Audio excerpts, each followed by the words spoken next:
Pleasant day to everyone. I am Cynthia Mongas Carino of Ilocos Sur Polytechnic State College, Santa Maria, Ilocos Sur, Philippines. I want to thank APCOR for giving me this opportunity to present this study. The title of my research is Discourse Competence of Students in State Universities and Colleges in Ilocos Sur, Philippines. There are 3 existing universities and colleges in our province, namely University of Northern Philippines, Ilocos Sur Polytechnic State College, North Luzon Philippines State College. The reason why I ventured in this study, Discourse Competence of Students in State Universities and Colleges, it's because of the pressing problems in the educational system today in the Philippines, particularly in the deterioration of quality education provided and observed among our learners. It is an observable fact that most students could hardly express themselves fluently in English during recitations and even during interactions inside the classroom. This scenario is not only observed in oral discourse but also in written discourse. According to the former Secretary of Education here in Philippines, Sir Gonzales, he noted that 20% of the country's 5 million high school learners cannot express themselves well in oral and written English, and they enter college with this linguistic handicap. He also said that the youth are ill-equipped for life in a world where communication skills are crucial to growth. This is also backed up by the study of Pascasio when she described learners' performance in college as follows. They are unable to read and comprehend lectures, and in their assigned readings, they can hardly express themselves orally as well as in written, and they do fossilization of grammatical features, not following standards of college English level. She further stressed that college outputs are of remedial and repetitive in nature, which brings frustrations on the part of the teachers. The main objectives of this study is to determine the level of discourse competence of students in state universities and colleges in the province of Ilocos Sur, Philippines. We have here the statement of the problems. Number 1, what is the profile of the students in terms of student-related factors, teacher-related factors, and school-related factors? Number 2, what is the level of discourse competence of the students along the following variables: phonology, vocabulary, syntax, coherence, and rhetorical organization? And last, is there a significant relationship between the level of discourse competence of the students and the following variables: student-related factors, teacher-related factors, and school-related factors? In this study, the research design that I use is the quantitative-qualitative method of research. I use also questionnaires in gathering my data. I do also classroom observations and interviews. Out of 872 students, there are 275 of them who were chosen through stratified random sampling from the 3 state universities and colleges that I mentioned a while back. And for the presentation and analysis of the data, we can see in Table 2 the profile of the student respondents. Based on that table, we can be gleaned that most of the respondents are female with 72.4%. They reside in rural areas, most of them, with 81.1%, and their parents are high school graduates with 33.8%.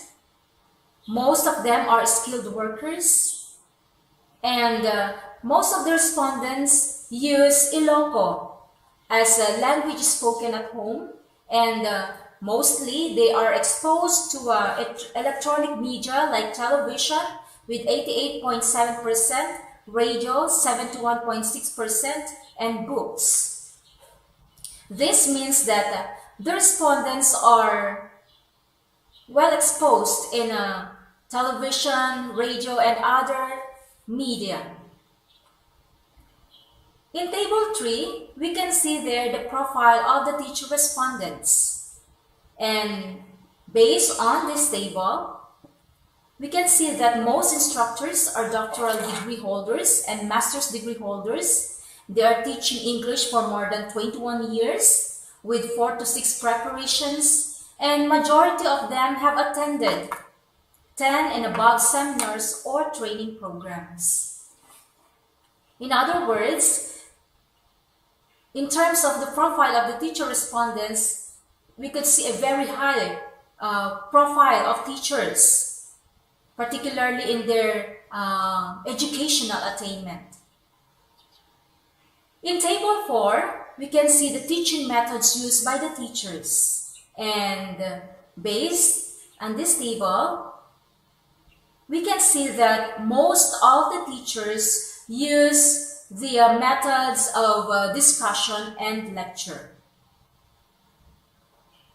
In Table 5, we have there the adequacy of the instructional materials used by the teachers.